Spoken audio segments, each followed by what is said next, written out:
प्यारे साथियों, यदि आप लोग भी क्लास 10th का फाइनल एग्जाम 2025 में देने जा रहे हो तो यह वीडियो आपके लिए काफ़ी इंपॉर्टेंट होने वाला है। क्योंकि प्यारे साथियों, अभी हम लोग जो है ना क्लास 10th के लिए हिंदी जो आपका बुक है प्यारे बच्चों, हिंदी में चैप्टर नंबर 4 है। चैप्टर का नाम है नाखून क्यों बढ़ता है, ठीक है, या फिर नाखून क्यों बढ़ते हैं प्यारे बच्चों। इससे जितना भी ऑब्जेक्टिव टाइप का प्रश्न 2025 में आपका पूछा जाएगा सारा का सारा हम लोग कवर कर लेंगे। इसके बाद एक भी प्रश्न आपके एग्जाम में नहीं रहेगा, सीधा के सीधा कहें तो सारा का सारा प्रश्न जो है ना इसी वीडियो से आपके एग्जाम में रहने वाला है, ठीक है। तो काफ़ी इंपॉर्टेंट होने वाला है क्लास प्यारे बच्चों। अगर आप लोग व्हाट्सएप ग्रुप वगैरह नहीं ज्वाइन किए हैं ना तो आप लोग इस नंबर पे कांटेक्ट कर लीजिएगा। देखिए नंबर मैं आपको दे रहा हूँ 98 355, ठीक है प्यारे बच्चों, 98 355 16 710। इस नंबर पर ना आपको अपना नेम, जिला का नेम और क्लास 10 लिख करके भेजना है, मैं आपको ग्रुप में ऐड कर लूँगा, ठीक है। और अगर आप लोग क्लास वगैरह करना चाहते हो तो डेली आप लोगों का ना प्यारे बच्चों टाइम जो है ना शाम में 7 बजे 6 बजे डेली चलता है, ठीक है। शाम में प्यारे बच्चों आप लोगों का ना डेली क्लास चलता है, कितना बजे देख लीजिएगा, 6 बजे। तो आप लोग उस टाइम जुड़ा करें। अगर चैनल पे पहली बार, चैनल को सब्सक्राइब करके नोटिफिकेशन को आप प्रेस कर लीजिए। तो चलिए फटाफट से स्टार्ट करते हैं। तो सबसे पहला नंबर क्वेश्चन देखिए प्यारे बच्चों, पहला जो क्वेश्चन बोला है नाखून क्यों बढ़ते हैं, ठीक है, नाखून क्यों बढ़ते हैं। लेखक के अनुसार मनुष्य के नाखून जो है प्यारे बच्चों, मनुष्य का जो नाखून है यह किसका जीवांत प्रतीक है, ठीक है। काफी इंपॉर्टेंट क्वेश्चन 2018 में ये पूछा गया था, तो याद रखिएगा प्यारे बच्चों। ये ना पार्श्व वृत्ति का जो है ना प्रतीक है, तो ऑप्शन नंबर पहला का सी बिल्कुल करेक्ट हो जाएगा।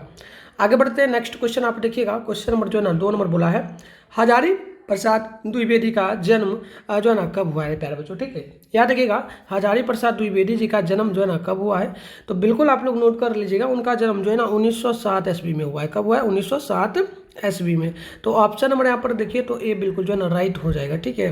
चलिए आगे बढ़ते हैं, नेक्स्ट क्वेश्चन आप देख लीजिएगा। 3 नंबर बोला जा रहा है और प्रश्न आपसे पूछा जा रहा है प्यारे बच्चों। प्रश्न है कि हजारी प्रसाद द्विवेदी किस निबंध के रचयिता है, यानी हजारी प्रसाद द्विवेदी जो है ना किस निबंध को लिखे हैं ये आपको बतलाना है। तो बिल्कुल याद रखिएगा प्यारे बच्चों, वो जो लिखे हैं ना नाखून क्यों बढ़ता है, यानी कि इसी को लिखे हैं। तो ऑप्शन नंबर बी बिल्कुल यहाँ पर क्या होगा, राइट हो जाएगा। आगे बढ़ते हैं, नेक्स्ट क्वेश्चन आप देखिएगा। 4 नंबर बोला गया आचार्य हजारी प्रसाद द्विवेदी का जन्म कहाँ हुआ था, ठीक है प्यारे बच्चों। देखिए जो हजारी प्रसाद द्विवेदी जी हैं इनका जन्म कहाँ पर हुआ है, ठीक है। तो बिल्कुल यहाँ पर राज्य की बात की जा रही है, तो बिल्कुल आप याद रखिएगा उत्तर प्रदेश में इनका जन्म हुआ था, यानी ऑप्शन ए बिल्कुल जो ना राइट हो जाएगा। आगे बढ़ते हैं, नेक्स्ट क्वेश्चन आप देख लीजिएगा। 5 नंबर बोला गया आचार्य हजारी प्रसाद द्विवेदी की मृत्यु जो है ना कब हुई, यानी हजारी प्रसाद द्विवेदी जी का मृत्यु कब हुआ है। तो बिल्कुल याद रखिएगा उनका मृत्यु जो हुआ है ना ये बिल्कुल आपको नोट कर लेना है। 1700 कितना में हुआ है प्यारे बच्चों, 1700 जो है ना, एक सेकेंड, 1909 है। चलिए देखिएगा 1989 ईस्वी में, 1979 में, ठीक है। तो ऑप्शन नंबर यहाँ पर बिल्कुल आप बी नोट कर लीजिएगा, ठीक है। 5 नंबर का बी नोट कर लीजिएगा। चलिए इसके आगे बढ़ते हैं। अगली क्वेश्चन देख लीजिएगा। क्वेश्चन जो है ना आपसे 6 नंबर बोला जा रहा है नाखून क्यों बढ़ते हैं किस प्रकार का निबंध, ठीक है। नाखून जो अभी पढ़ रहे हो प्यारे बच्चों, नाखून क्यों बढ़ता है ये किस प्रकार का निबंध है। तो बिल्कुल आपको ध्यान रखना है, ये जो निबंध आपका हो जाएगा ललित निबंध। कौन सा निबंध हो जाएगा, ललित निबंध, यानी ऑप्शन नंबर सी बिल्कुल क्या होगा, राइट हो जाएगा।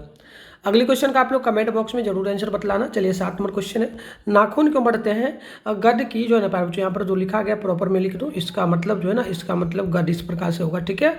गद गद की कौन सी विधा में है, ठीक है। तो बिल्कुल आप लोग नोट करिए। आप लोग क्या बता रहे हो, ऑप्शन नंबर ना 7 का डी बता रहे हो, बिल्कुल सही है। ललित निबंध है ना, बिल्कुल सही, सभी बच्चों का बिल्कुल सही है। लगभग 75% बच्चों का ना बिल्कुल सही कमेंट आ रहा है। चलिए आगे बढ़ते हैं।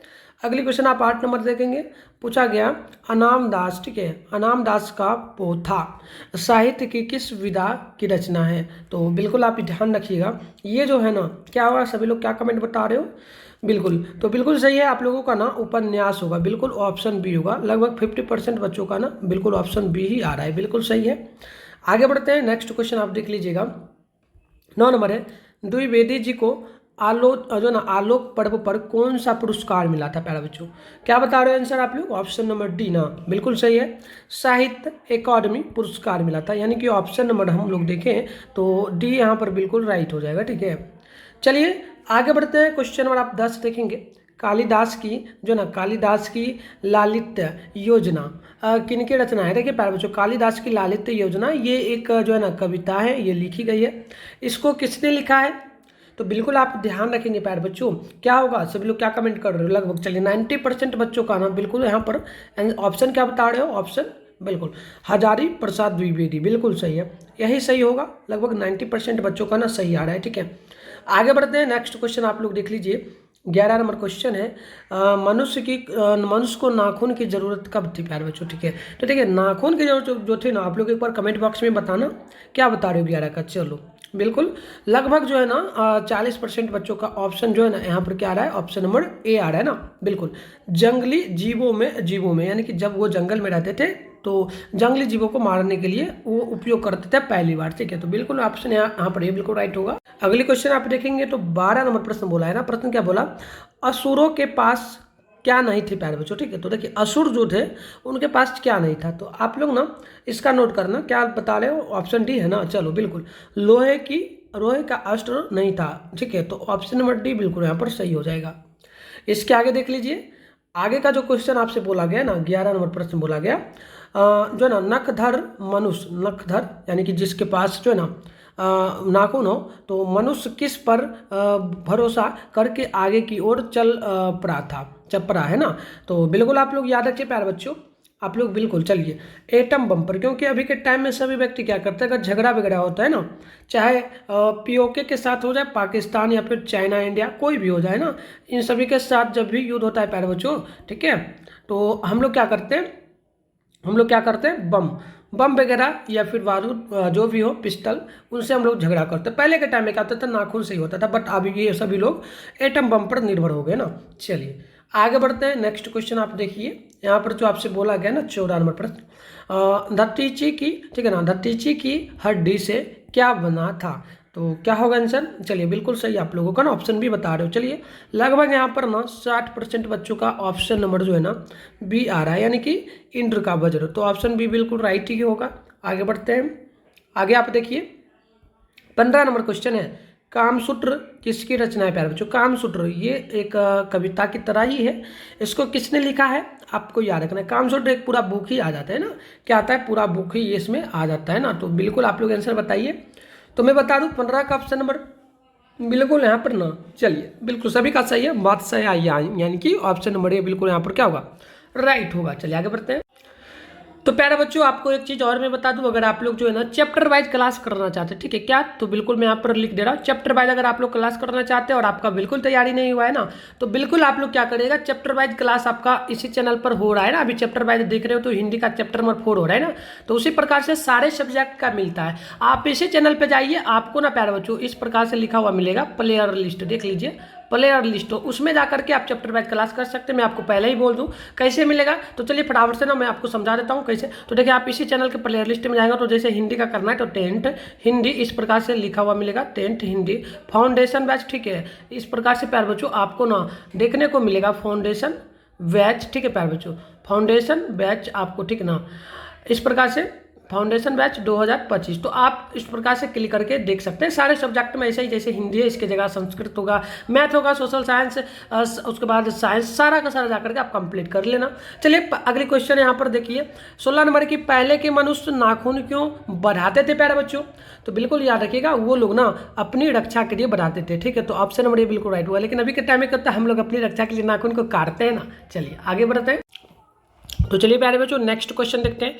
अगली क्वेश्चन आप लोग देखेंगे 17 नंबर बोला जा रहा है कि अंग्रेजी भाषा के पत्र जो कि इंडिपेंडेंस है ना, इंडिपेंडेंस की घोषणा कब हुई थी प्यारे बच्चों, ठीक है। तो बिल्कुल आप लोग नोट करेंगे 17 नंबर का जो राइट आंसर होगा ना, ऑप्शन नंबर आप लोग बी नोट कर लीजिएगा। 15 अगस्त को किया गया था, कब किया गया था, 15 अगस्त 1947 को किया गया था, ठीक है। तो ऑप्शन आप लोग यहाँ पर नोट करिए ना, तो बी बिल्कुल राइट होगा, ठीक है। इसके आगे बढ़ते हैं, अगली क्वेश्चन आप 18 नंबर देखेंगे, अपने ही अधीन रहना, ठीक है। अधीन रहना को अंग्रेजी में हम क्या कहते हैं, ठीक है। तो देखिए अपने ही अधीन रहना, इसको अंग्रेजी भाषा में हम लोग क्या कहेंगे, तो बिल्कुल आप लोग नोट कर लीजिएगा, इसे हम लोग कहेंगे प्यारे बच्चों सेल्फ डिफेंस, ठीक है। सेल्फ डिफेंस यानी कि खुद के ऊपर जो है ना कामयाब हो जाना, भरोसा कर लेना, और खुद का ऊपर यानी कि अपने ऊपर अधीन रहना, यही होगा। तो ऑप्शन आप लोग डी नोट कर लेंगे। चलिए इसके आगे हम लोग बढ़ेंगे ना, आगे देख लीजिएगा, आगे की जो क्वेश्चन है यहाँ पर 19 नंबर बोली जा रहे हैं, प्रश्न बोला जा रहा है, देवताओं के राजा का वज्र कौन से मुनि के हड्डियों से बना था, तो बिल्कुल आप लोग नोट कर लेना, ये जो बना था ना दत्तीची मनु की हड्डी का बना था, यानी ऑप्शन नंबर सी बिल्कुल यहाँ पर आप लोग देखेंगे तो राइट होगा। अगले क्वेश्चन देख लीजिएगा 20 नंबर है, कल्पलता जो ना कल्पलता यानी कि कल्पना होता है ना, कोई कल्प रहा है तो कल्पलता किसके रचना है प्यारे बच्चों, तो बिल्कुल आप नोट कर लीजिएगा, ये एक लिखा हुआ बुक वगैरह वगैरह है ना, मतलब कविता है। तो बिल्कुल आप नोट करिए 20 का ऑप्शन होगा हजारी प्रसाद द्विवेदी जी का, यानी ऑप्शन ए बिल्कुल क्या होगा, राइट होगा। आगे बढ़ते हैं। आप नेक्स्ट क्वेश्चन देखिएगा ना, तो 21 नंबर बोला गया, कितने वर्ष पहले का भारतवासी नाखूनों को जम के संवारता था। यानी अभी हम लोग नाखून को क्या कर रहे हैं, काट रहे हैं, ठीक है। पहले के लोग क्या करते थे, उसे बचा कर रखते थे, ठीक है।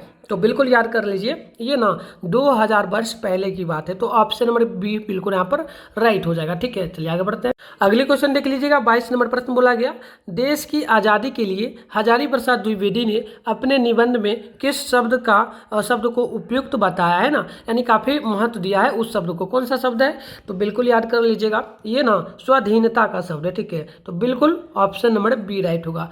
आगे बढ़ते हैं। नेक्स्ट क्वेश्चन आप लोग देख लीजिए, प्रश्न जो आपसे 23 नंबर बोला गया, कौन नाखून को जिलाए जा रहा है ना, यानी नाखून को कौन बचाता है, यानी कि जीवित उसको रख रहा है। तो बिल्कुल याद रख लीजिए, ये जो है ना, ये लोग कौन है, प्रकृति है, लोग तो नहीं है, लोग तो काटता है ना, लेकिन प्रकृति बचाता है। तो ऑप्शन नंबर सी बिल्कुल यहाँ पर क्या होगा, राइट हो जाएगा। अगली क्वेश्चन देख लीजिएगा, 24 नंबर जो प्रश्न आपसे बोला है, नाखून क्यों बरते हैं, निबंध में लेखक ने किस बूढ़े का जो है ना जिक्र किया है। तो बिल्कुल याद रखिएगा प्यारे बच्चों, इसमें जो जिक्र किया गया है ना, महात्मा गांधी जी का जिक्र किया गया है, यानी ऑप्शन नंबर आप लोग सी को देखें तो बिल्कुल राइट होगा। अगले क्वेश्चन को आप लोग देख लीजिएगा, क्वेश्चन नंबर जो 25 बोला है, गौतम ने कहा था कि मनुष्य ही मनुष्यता है, यानी कि मनुष्य जो है यही मनुष्यता है। तो बिल्कुल ये जो है ना गौतम बुद्ध ने कहा था, ठीक है। तो किसके लिए कहा था प्यारे बच्चों, तो आप लोग नोट कर लीजिएगा, ये जो कहना था ना, सभी को सुख को सहानुभूति के लिए साथ देखने के लिए बोला था। तो आप लोग देखिए, तो ऑप्शन नंबर बिल्कुल यहाँ पर ये राइट हो जाएगा, ठीक है। चलिए आगे बढ़ते हैं। नेक्स्ट क्वेश्चन आप लोग देख लीजिएगा, ठीक है। यहाँ देखिए क्वेश्चन नंबर जो आपसे बोला है ना, 26 नंबर प्रश्न बोला है, नाखून क्यों बढ़ते हैं, निबंध में निबंधकार का कौन सा दृष्टि कौन जो है ना प्रकट होता है। तो बिल्कुल याद रखिएगा, 26 का बिल्कुल ऑप्शन नंबर बी होगा, ये आपका बिल्कुल मानववादी हो जाएगा, यानी ऑप्शन नंबर ना बी बिल्कुल यहाँ पर राइट हो जाएगा। नेक्स्ट क्वेश्चन आप लोग देखिएगा, 27 नंबर प्रश्न बोला है, नाखून क्यों बढ़ते हैं, निबंध नई पीढ़ी में कैसा भाव जगाता है ना, यानी हम जो अभी पीढ़ी में है ना। तो बिल्कुल आप लोग नोट करिएगा प्यारे बच्चों, ये जो है ना लगभग सांस्कृतिक आत्म गौरव का, ठीक है। तो ऑप्शन नंबर बिल्कुल यहाँ पर ये राइट होगा, लगभग 90% बच्चों का ना यही ऑप्शन था ए, ठीक है। चलिए आगे बढ़ते हैं। आप लोग ना अगले क्वेश्चन को देख लीजिए, और प्रश्न जो आपसे ना 28 नंबर बोला है, हिंदी साहित्य का आदिकाल के रचनाकार कौन है प्यारे बच्चों, ठीक है। तो बिल्कुल याद कर लीजिएगा, ये ना आचार्य हजारी प्रसाद द्विवेदी जी होगा, यानी ऑप्शन नंबर बी बिल्कुल यहाँ पर क्या होगा, राइट होगा। आगे बढ़ते हैं। अगली क्वेश्चन आप लोग देखेंगे ना, तो 29 नंबर है, कौन सी रचना हजारी प्रसाद द्विवेदी की नहीं है इनमें से। पहले जानते हैं कौन कौन सी रचना उनका है, ठीक है। तो बिल्कुल अशोक के फूल उनकी रचना है, ठीक है, किनकी, हजारी प्रसाद द्विवेदी जी का। साथ में वान भट्ट की आत्मकथा भी उनका रचना है। साथ में हिंदी साहित्य का आदिकाल भी है। लेकिन यहाँ पर देखिए माटी की मूर्ति जो है ना, ये किसकी रचना है, हजारी प्रसाद द्विवेदी जी का नहीं है। लेकिन ये ना प्यारे बच्चों आप बिल्कुल नोट करिएगा, ये ना दिनकर जी का है, ठीक है, रामधारी सिंह दिनकर का। तो बिल्कुल आप लोग याद कर लीजिएगा, ठीक है। तो बिल्कुल ये भी याद कर लीजिएगा, काफी इंपॉर्टेंट रहेगा। चलिए आगे बढ़ते हैं प्यारे बच्चों। देखिए प्यारे बच्चों, नेक्स्ट क्वेश्चन है, इसको करने से पहले ना मैं फिर से आपको बोलूंगा, अगर आप लोग व्हाट्सएप ग्रुप वगैरह को ज्वाइन नहीं किया ना, तो आप लोग प्यारे बच्चों क्या करिए, जल्दी से ना इस नंबर पर कॉन्टैक्ट करिए। इस नंबर पर आपको कॉल वगैरह तो नहीं करना है, मतलब व्हाट्सएप पर मैसेज करना है, ठीक है। इस नंबर पर व्हाट्सएप चलता है, नंबर है 98 355 16 710। इस नंबर पर आपको क्या करना है प्यारे बच्चों, आपको सबसे पहले तो लिखना है हाय सर, ठीक है, पहला बात। दूसरा आपको अपना नेम लिखना है ना, जो भी आपका नेम हो प्यारे बच्चों लिख लेना है, और आपका कौन सा जिला है, ठीक है, डिस्ट्रिक्ट कौन सा है वो लिखिए, ठीक है। फिर उसके बाद ना आप क्या करिए, क्लास लिखिए, सबसे पहले क्लास 10 इतना लिख करके आपको बस सेंड कर देना है व्हाट्सएप पर। मैं आपको ग्रुप मीट कर लूँगा, उसी ग्रुप में आपको ये पीडीएफ वगैरह भी मिलेगा, ठीक है। और चैनल को जरूर आप लोग सब्सक्राइब कर लेना, ठीक है प्यारे बच्चों। चैनल को ना आप लोग जरूर सब्सक्राइब करके नोटिफिकेशन को ऑल पे प्रेस कर लेना, वीडियो को भी हो सके तो लाइक कर लेना। और जो भी बच्चे 2025 में यानी आपका फ्रेंड वगैरह एग्जाम देने जा रहा है, उनमें शेयर जरूर हो सके तो कर लीजिएगा, ठीक है। और आपका क्लास वगैरह कब चलता है, तो टाइम वगैरह आपको पता ही होना चाहिए, शाम में डेली आप लोगों का ना 6 बजे क्लास चलता है, ठीक है। तो चलिए यहाँ पर क्वेश्चन नंबर 30 है, द्विवेदी जी ने निर्लज अपराधी किसे कहा है। 2021 में ये क्वेश्चन पूछा गया था, तो ध्यान रखिएगा प्यारे बच्चों, निर्लज अपराधी जो है ना, ये आप लोग नोट कर लीजिएगा, नाखून को कहा गया है, यानी ऑप्शन नंबर ए बिल्कुल राइट होगा। तो प्यारे बच्चों ये चैप्टर हमारा बिल्कुल जो है ना समाप्त हो चुका है। इसके बाद आपके एग्जाम में मतलब कि इसी चैप्टर से जो 30 क्वेश्चन करवाया हो ना, 30 क्वेश्चन आपके एग्जाम में रहेगा, इसके बारे में भी क्वेश्चन नहीं रहेगा। आगे की क्लास के लिए आप लोग ना चैनल को जरूर सब्सक्राइब कर लीजिए, चैनल को क्या करिए, सब्सक्राइब कर लीजिए और वीडियो को लाइक कर लीजिए और ज़्यादा से ज़्यादा शेयर कर लीजिएगा। और कैसा लगा क्लास आप लोग ना प्यारे बच्चों हमें कमेंट बॉक्स में जरूर बताइए। तो मिलता है नेक्स्ट वीडियो में, तब तक के लिए बाय बाय।